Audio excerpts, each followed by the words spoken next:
एक दिन पत्नी ने अनजाने में एक ऐसा राज देख लिया जिसने उसकी जिंदगी की बुनियाद ही हिला दी। सीईओ जो कभी उसे छूता तक नहीं था, छुप छुप कर अपनी पहली मोहब्बत की तस्वीर को चूम रहा था। पत्नी सन्न रह गई। उसने जब ध्यान से देखा तो बेडरूम में टंगी हर एक सुंदर सी वातावरण वाली तस्वीर के पीछे भी उसी लड़की सीईओ की पुरानी प्रेमिका की तस्वीरें छिपी हुई थीं। उसी पल उसे समझ आ गया कि सीईओ के आध्यात्मिक ध्यान और संयम के नाम पर उसने जो दूरी बनाई हुई थी वो बस एक झूठा बहाना था। असल में वो कभी उसे अपना मानता ही नहीं था। अब पत्नी को गहरा पछतावा हुआ। उसे याद आया कि भाई ने उसे चेतावनी दी थी, इस आदमी से शादी मत करो, पर उसने किसी की न मानी और अब वह एक धोखे की शादी में फंसी हुई थी। दर्द और निराशा में डूबी उसने 7 दिन बाद विदेश जाने का आवेदन भर दिया। अब उसका सिर्फ एक ही मकसद था, इस शादी और इस सीईओ से हमेशा के लिए दूर हो जाना। उसी रात उसने अपनी सबसे करीबी सहेली को बुलाया और दोनों एक बार बेयार में पार्टी करने पहुंच गईं। उसने वहां खुद को खुलकर आजाद महसूस किया और जानबूझकर कुछ हैंडसम लड़कों को अपने आसपास आने दिया। वो खुद को फिर से जिंदा महसूस करना चाहती थी, लेकिन किस्मत को कुछ और ही मंजूर था। उसी बार में सीईओ भी मौजूद था और उसने अपनी पत्नी को उन लड़कों के साथ देख लिया। पत्नी को लगा अब सीईओ गुस्से में आएगा, शायद जलन महसूस करेगा, शायद कुछ कहेगा, पर नहीं,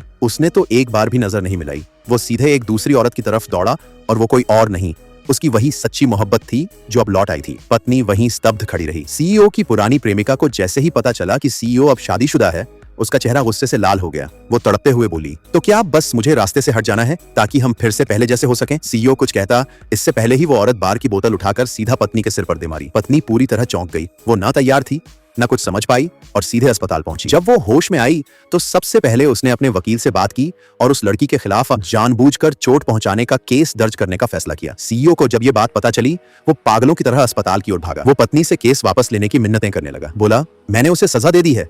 पत्नी ने पूछा, कैसी सजा? सीईओ ने जवाब दिया, मैंने उसे एक दिन के लिए घर से बाहर निकलने की इजाजत नहीं दी। पत्नी की आंखों में आंसू आ गए। नेक्स्ट पार्ट के लिए चैनल को सब्सक्राइब करें और कमेंट करें पार्ट 2।